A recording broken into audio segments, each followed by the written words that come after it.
Ladies and gentlemen, thank you so much for tuning in. Thank you for, it's been a little bit, so thank you for your patience. But I came across something that I thought, oh, this is probably worth me spending a little bit of time on unpacking it a little bit. Don't forget to hit the like button and the subscribe. We appreciate all 184 of you. Thank you so much for your support to the channel. It really does mean a lot to me. But let's get right into it. So I saw one content creator talk about this. Shout out to Michael Zuber, One Rental at a Time. But I didn't believe it when I heard it, so I had to do a deep dive on it. But 45% of homeowners are regretting their purchase. 45% of homeowners are regretting their purchase. To me, that's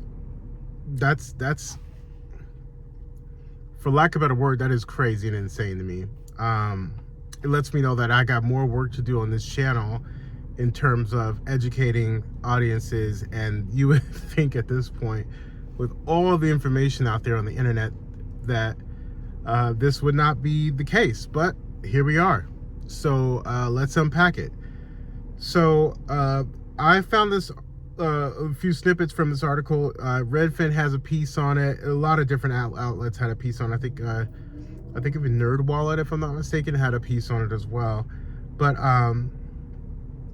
it says the most common source of regret is the unexpected cost of maintenance and hidden fees associated with homeownership, according to Bankrate survey. So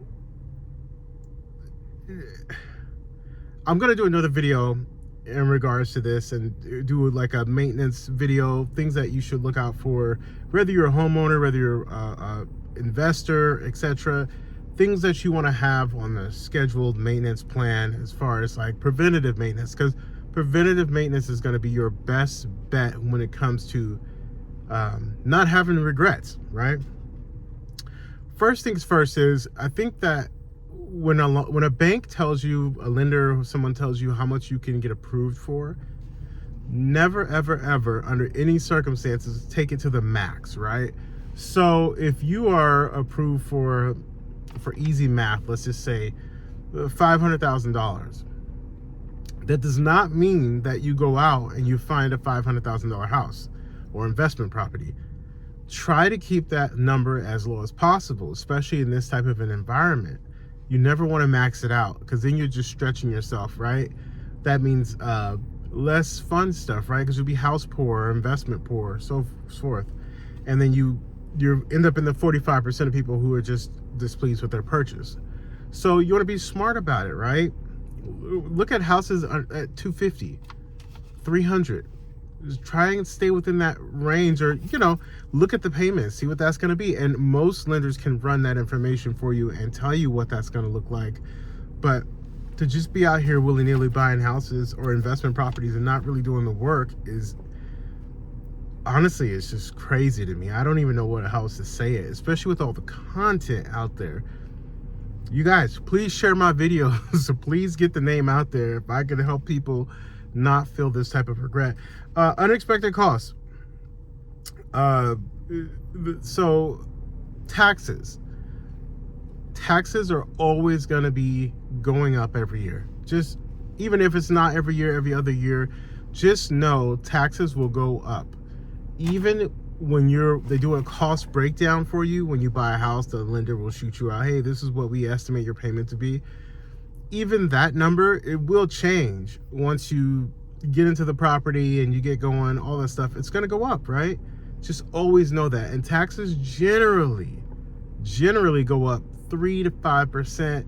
Now, if you're in a place where you've experienced very, robust rent growth, and not rent growth, but property values, just know a tax increase is coming. I got hammered with it bad at my property in Portland, Oregon. Anyway, so let's move on to another thing here. Unexpected maintenance issues. This is a number that I think that most people need to pay more attention to, because the cost of things are getting more expensive. And it's not so much the parts, it's the labor that's getting people.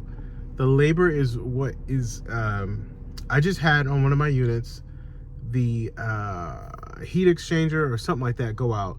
but the part was still under warranty. I think the part was like a couple $100 or something like that, give or take, because they prorate the warranty. It turns out the majority of the bill was labor, and I ended up spending $1,800 for it. And I shopped it, trust me. Like, this is, I'm familiar with the company. I know the work, I know they do, I trust these guys, but again, that was the going rate.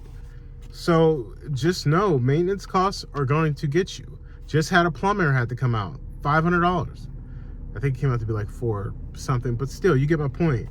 It's not how it used to be, where you can call, you can get someone out. I mean, if you have a handy person, you know, or you're handy, fine. But for most of people out there, they may not have that resource and they may not have that network. So maintenance costs are to factor that in. If you are a person that just, you hate maintenance, you don't enjoy it, it's something, and you don't have the extra funds laying around to pay people to do things, I highly recommend that you hold off on buying a house, because a large part of owning a home, and I know we've been sold this American dream that we're finding out that is not an American dream. A large part of owning a house is maintenance costs. Trust me, it will get you. At some point, you got to replace windows, you got to do the roof, you got to do the gutters, you know, and so on. So just be aware of that. The other regret is financial strain, right? Due to all these costs going up, you don't have as much discretionary income. So you can't go on vacations, you can't like go out to eat a lot, or you can't do all these different types of things that maybe you could do in the past when you could rent. It's just another thing, a conversation you got to have. I highly recommend, if you don't, make sure you write out your budget so that you know what discretionary income you have left over every month. And if you're renting and you're writing out your budget and you are shopping for a home, make sure you use the numbers that, if you're looking at a house and let's say the mortgage is $4,000, we'll put that in your budget, plug those numbers in, and see how that changes your discretionary income. Do you go from having, and I'm just playing around here, if you go from having $3,000 a month after all your expenses, and then you get a house, and let's just say now you're down to $500 a month or something like that, that's something you need to know, you need to be aware of, because you don't want to be strapped. And that's how you avoid being in the 45%. Where's some of the other stuff they had in here? Not securing the best mortgage rate. I mean, okay. This is one that's just wild. Internet costs. We got to be better.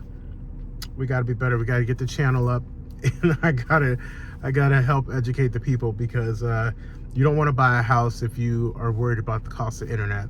They're just, I mean, I get it. Things are expensive. You know, if you have kids or something like that, you hope to have kids, all of that is expensive, and it costs money to run a family. But we should never be complaining about the cost of internet after you buy a house. This is going to be your biggest purchase of your life.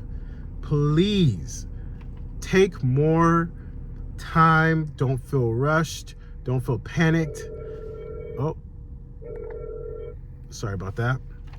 Don't feel panicked. And yeah, so with that interruption, I'm going to end this video, but I will be making another video in regards to what you should be doing as far as scheduled maintenance planning and things like that. Preventative maintenance, I would say, just to kind of cross our T's and dot the I's. So take care. Don't forget to subscribe, like, comment, and share. Again, I apologize for such a long time in between videos, but we will get the engine rolling again. Take care. Bye.